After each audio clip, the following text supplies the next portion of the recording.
You know, there's one empire that is just perfect for video games. It's got everything: centuries of history, elite soldiers, a legendary rise to power. I'm talking, of course, about the Ottomans. Hey everyone, what's going on, and welcome back to Magic Game World.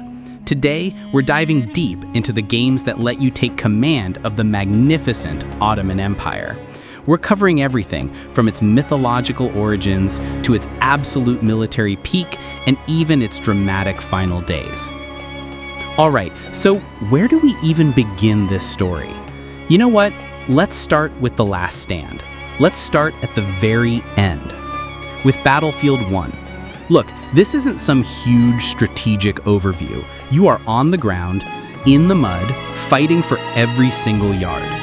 The multiplayer lets you join the Ottoman army as they struggle to maintain control of their land during the First World War.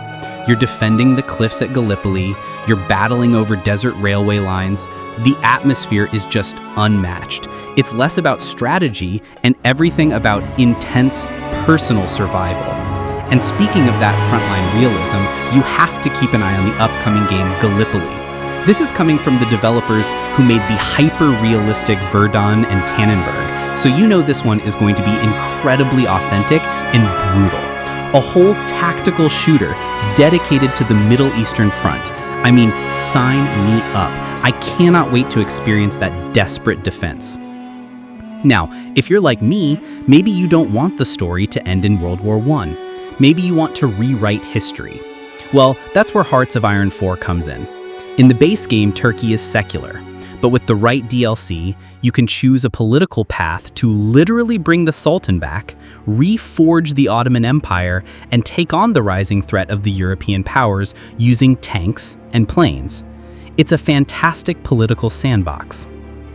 But rewind a bit. If you want the full 18th century gunpowder spectacle, you have to play Empire Total War. This era is all about managing an empire that's starting to show its age, but you still have massive armies, and you command them in huge real-time battles. The scale is incredible, and the Ottoman unit roster is really diverse, blending classic units with newer, European-style formations. And speaking of complexity, let's talk about the real struggle, the 19th century. Victoria III lets you live that era when the empire was known as the sick man of Europe. This isn't a game about painting the map.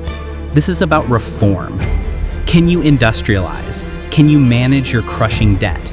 Can you stop the Russians and the British from carving up your territory? It is a demanding but intensely gratifying challenge. Okay, enough of the struggle. Let's talk about the absolute golden age of Ottoman military power, especially in RTS games. And for that, we have to start with a classic, Age of Empires II.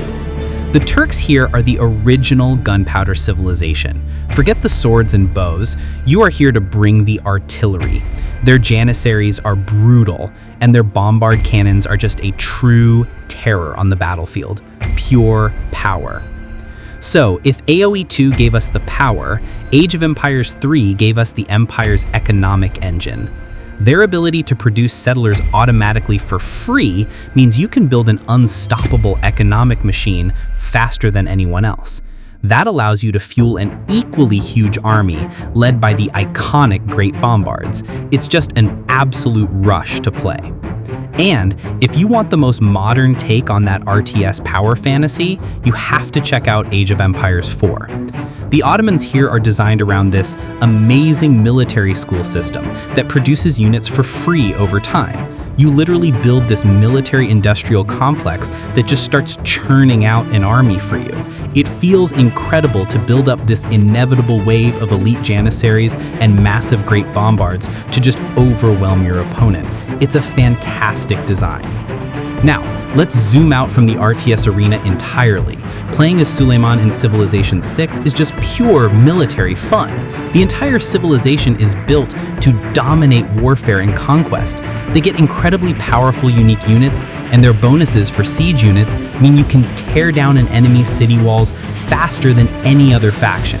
If your goal is to conquer the world, they are a premier choice. But look, Civ is awesome, but if you want the definitive, the deepest, the GOAT of the Ottoman experiences, it has to be Europa Universalis IV. You start in 1444, you're already a major power, and Constantinople is right there.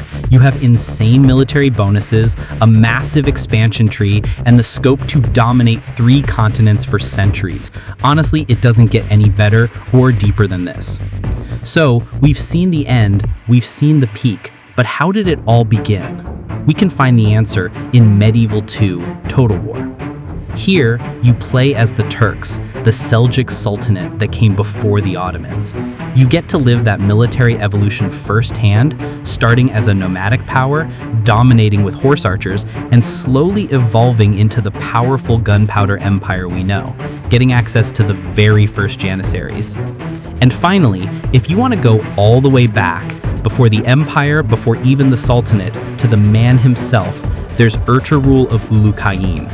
This isn't a strategy game, this is a personal third-person action-adventure where you play as Ertuğrul, the father of the empire's founder. It's a great way to explore the culture, the myths, and the legendary origins of what would become one of history's greatest empires. And there you have it, a full journey through gaming history, from the humble tribal beginnings all the way to its dramatic final stand. What an incredible legacy. What's your favorite game to play as the Ottomans? Did I miss a hidden gem on your list? Let me know down in the comments. I love reading them. If you had fun hanging out, definitely hit that like button and subscribe to Magic Game World so you don't miss the next one. Until next time, everyone, keep on gaming.